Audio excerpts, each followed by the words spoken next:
Welcome to Nelson Cabinetry's Beginner's Guide to 2020 Design Software.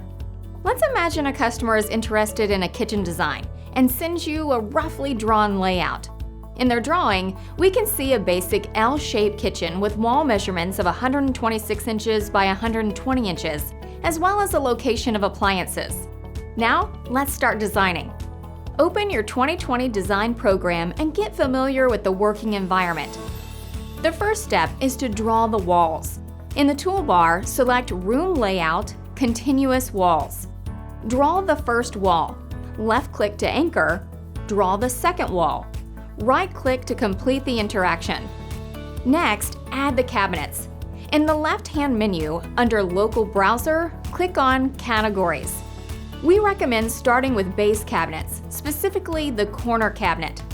After adding the corner cabinet, add the sink base and assume that there will be a 24-inch dishwasher next to the sink base. Add the remaining base cabinets.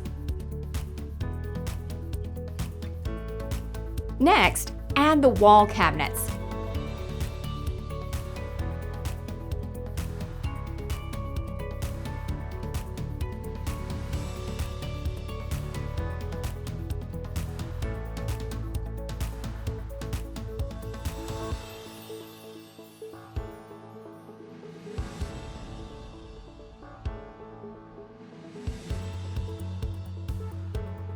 The last step is to add the appliances. In the toolbar, select Items, Inserts, the refrigerator icon, and a pop-up menu will appear with available appliances.